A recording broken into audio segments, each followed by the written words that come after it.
phenomenon implies that there is only one interaction. There is only one interaction between photons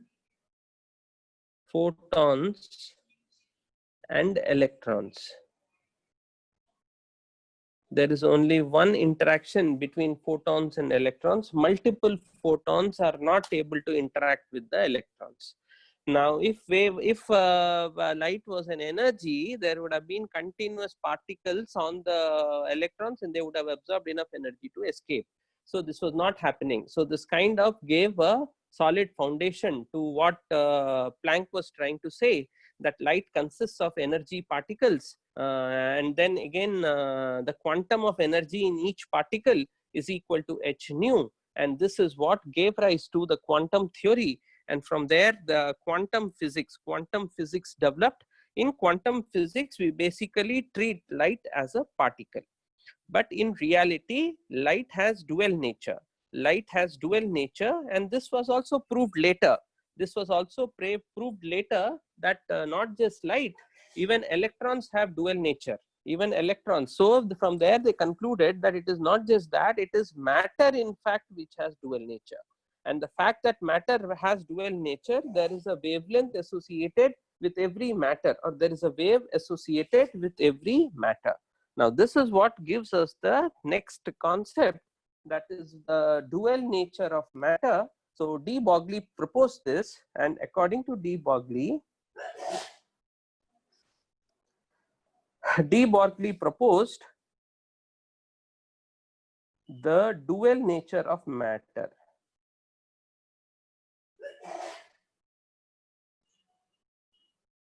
And the wavelength associated with matter is equal to h by p.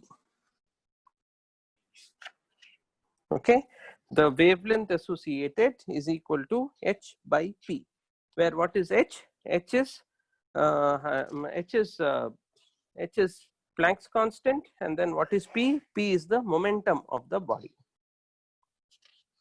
P is the momentum of the body, and then lambda is the wavelength associated with it. So p is equal to mass into velocity. H is Planck's constant.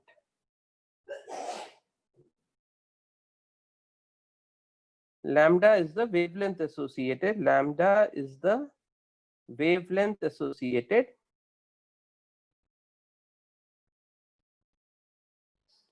With matter waves.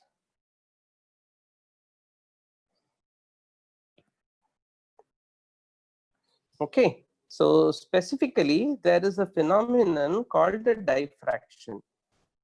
There is a phenomenon called diffraction. Diffraction is a phenomenon that can occur only when you treat light as a wave. Okay, I am not getting into the details of this because when you go to your 12th standard, you will learn the exact details of it. There is a chapter on dual nature of light and dual nature of matter. So there we will be discussing this. There is a chapter on diffraction. In diffraction, we will be discussing what is diffraction. Basically, there are two phenomena, diffraction and interference. Okay, these phenomena occur only for waves. So light participates in this. So light can interfere or light can diffract. Okay, so simply if I have to explain to you what it is, suppose there is a very steady pool of water. So in that steady pool of water, suppose you release two tiny stones at these two ends. So what will happen? You would have seen that the waves go from here and the waves also come from here, and these waves interact with each other, and you see one pattern. You see one pattern here. So that pattern is what is referred to as a diffraction pattern or an interference pattern. Okay, now with light we can demonstrate that pattern. Then what Davison and Germer did, they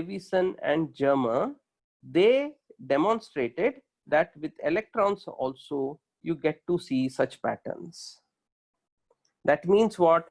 that electrons were behaving like waves, and they were able to find out the wavelength associated with those waves. Then when de Broglie applied this formula that he had to this formula he applied, and he found out the wavelength, and this wavelength matched exactly with that wavelength. So the world accepted de Broglie's proposal, saying that yes, matter has dual nature. So sometimes it behaves as particles, sometimes it behaves as waves, or it has the potential to be explained in terms of waves and in terms of particles. Now, fundamentally in the world, there are these two theories of physics. One is the particle theory and one is the wave theory. Okay, now they are trying to club these two. Okay, they are trying to club these two and come up with a unified theory. The effort is still on. Till now they have not. A string theory was a method or was an attempt to kind of unify this. They have not been unified. They have not been able to unify. So I don't know, maybe some of you may be able to think and give us a unified theory in due course of time. Okay, so this is what it is. Yeah, so then let's move on to a few other principles. Then you have Heisenberg's, before I go, let me just check. Yeah, diffraction happens when it passes through small holes. They curve, yeah, kind of. So, sir, for parents teachers meeting, what is the username? I will send you everything. They will send you. That's why I said Tuesday. We will send you by today evening. We will send you so that you have Saturday, Sunday, Monday again to confirm, and then we will have the meeting on Tuesday. Okay, yeah. So JEE also have same chemistry. I don't know what is the meaning of your question. The syllabus is the same. Yeah, they have more problems. You have more theory.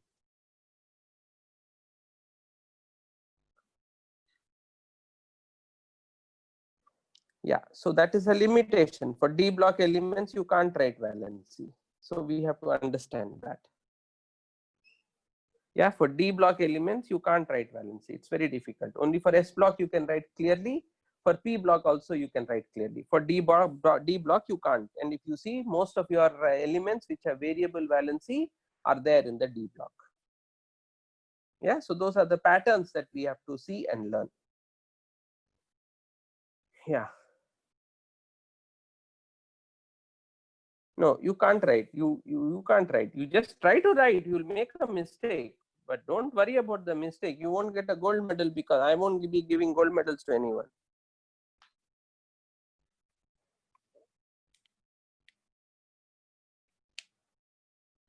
Okay.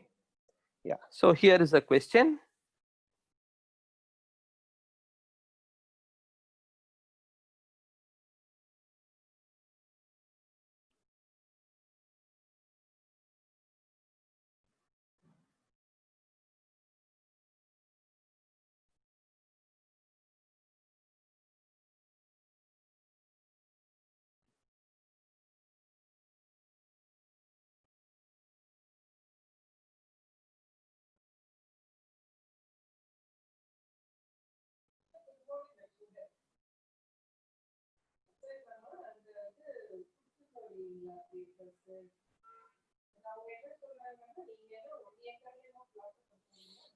The mass of an electron is 9.1 into 10 power minus 31 kg. If its kinetic energy is 3 into 10 power minus 25, what is its wavelength?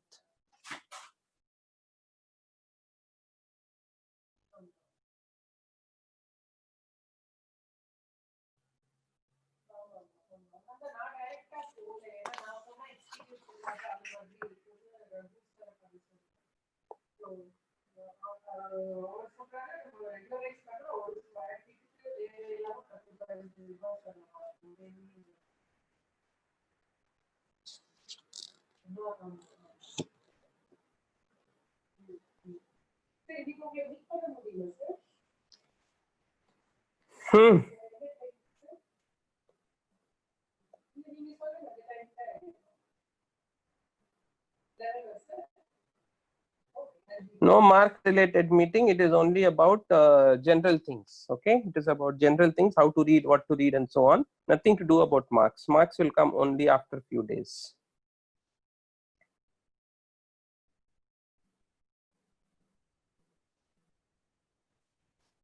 The mass of an electron is given to you. If its kinetic energy is given to you, what is its wavelength? So the way you go ahead working out on these kinds of questions is this, that you will understand that kinetic energy is equal to half mv square, while de Broglie's concept says that lambda into p is equal to h, Planck's constant. P is equal to mass into velocity. So I have P is equal to mass into velocity. So suppose I say P square. So P square will become what? M square V square. So P square by 2m. 2m. mm gets cancelled. So that is equal to half m V square. So from here I can say that kinetic energy is equal to P square by 2m. Yeah. So if kinetic energy is P square by 2m, I can say P is equal to root over of 2 times m into kinetic energy. Yeah. So from here, if I substitute, I can get lambda is equal to h by root over of 2 times mass into kinetic energy. So now I have all the data in front of me. So 6.634 into 10 power minus 34 divided by root over of 2 into 9.1 into 10 power minus 31 into kinetic energy 3 into 10 power minus 25. Yeah, so I can now try to find out what this is equal to. So this is equal to 6.6 into 10 power minus 34 divided by minus 31 minus 25. So that is how much? Minus 56. Minus 56 by root over, no? So divided by 2 is 28. So I will put it as plus 28 divided by root over of 2 into 9.1 into 3. So 9 into 2, 18. 18 into 3 is like 54. 54 is very close to 79, sorry, 49. 49 is 7, so it is approximately 7.5. 7.5 is like 5625. This is 54. So little less than 7.5, maybe 7.4. So I will say this is approximately, this is equal to, okay, so this is equal to 6.6 into 10 power, here I will get minus 6 divided by, I told you this value is approximately 7.4. So I'll divide these two and I will find out. So 9 into 7, 9.92 probably. So when I work it out, I'll get 0.92 into 10 power minus 6. So which is equal to 9.2 into 10 power minus 7 meters. Okay, so I can write that as 9200 into 10 power minus 10 meters. So I can say it is 9200 angstrom units. This is an approximate answer.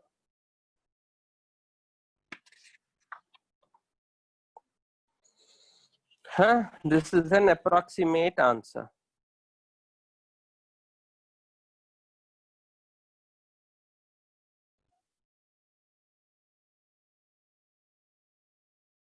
I worked it out, no? P square by 2m. You tell me what should it be equal to?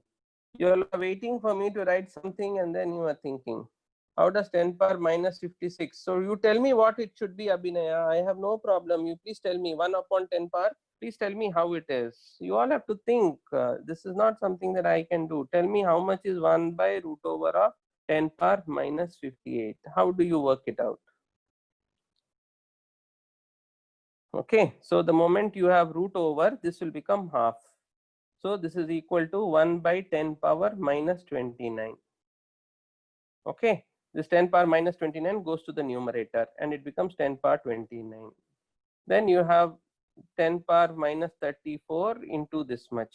So it will become 10 power minus 34 plus 29. So all those things you have to think and you have to work it out. They are assuming that you have learned all those things in your lower classes. Okay, So 31 minus 25 is 56. So it becomes root over 1 by root over of 10 power minus 56. So that will become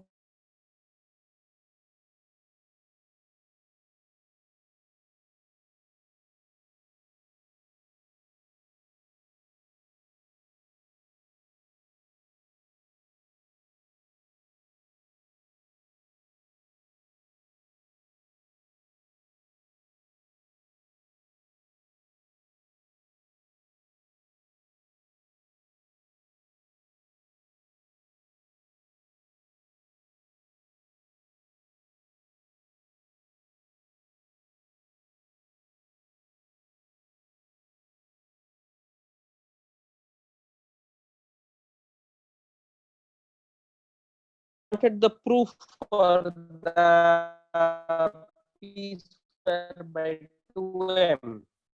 So here it is. Look, kinetic energy is equal to half mv square. Momentum p is equal to mass into velocity. So how will I get from here? How will I get this? So if I square it, I'll get p square is equal to m square v square. But I need only m. So what will I do? I'll divide it by m. And I need a 2. I need a 2. So this is equal to half mv square. So kinetic energy is equal to p square by 2m. So P is equal to root over of 2 into m into Ke. Okay, so this is how you get it. So please make a note of this derivation.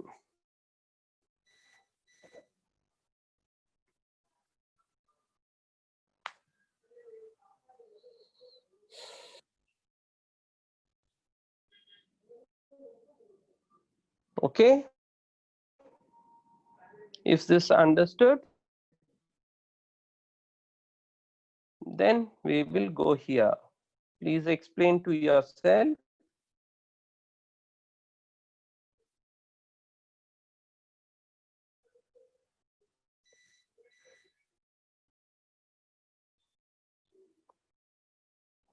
So this is slide 1.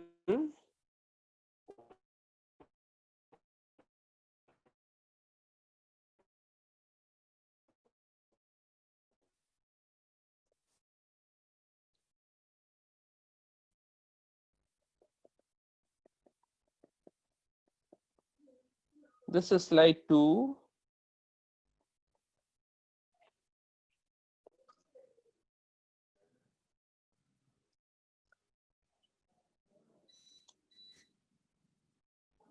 This is slide 3.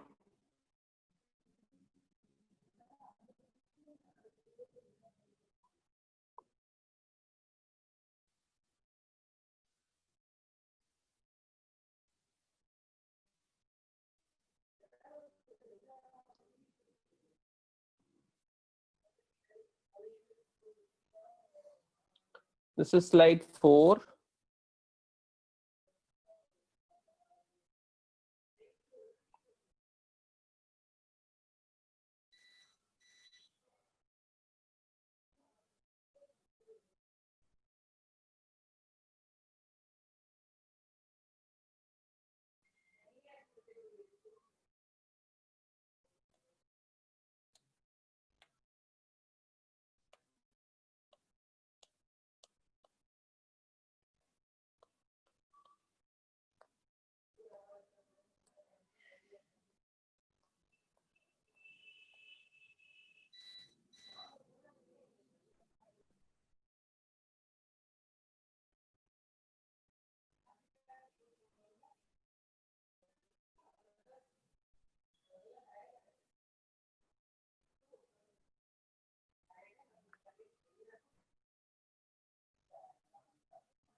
Okay, so were you able to see the slides or no?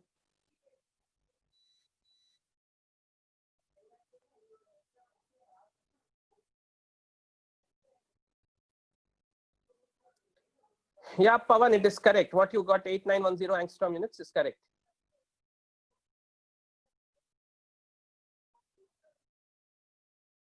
Okay, what to do? There is a power cut here. Up Bohr's concept and and the quantum theory of a model. Yeah, Bohr's atomic structure and the quantum theory model of an atom. The quantum model of an atom, there will be questions based on some questions based on de Broglie wavelength, then again Planck's concept, then again there will be questions based on electrons jumping from one shell to another shell. Mostly the questions will be from there and from the quantum theory.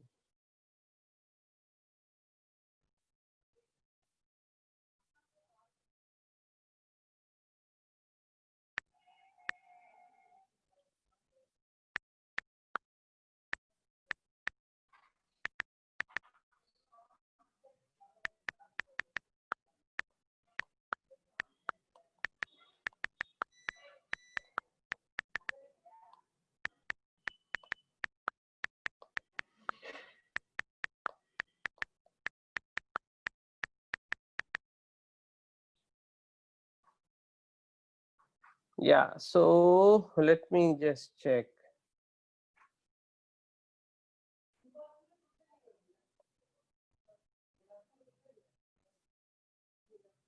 Here's the fifth slide. Slide.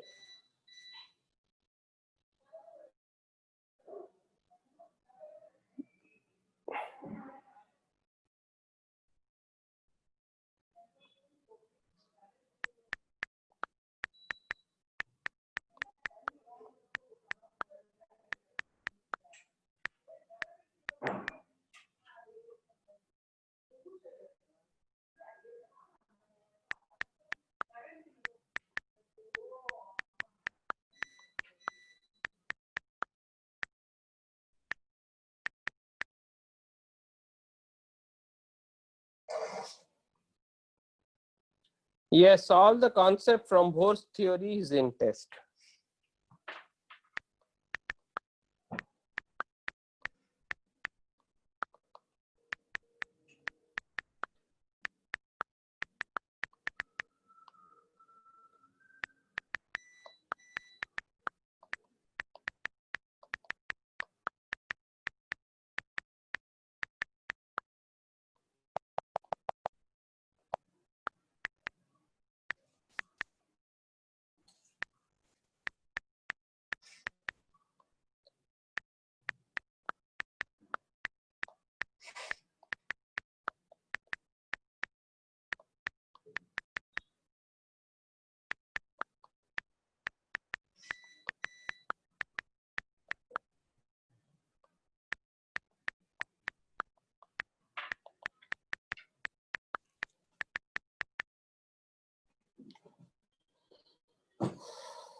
Okay, so is the uncertainty principle sums there for test? No uncertainty principle.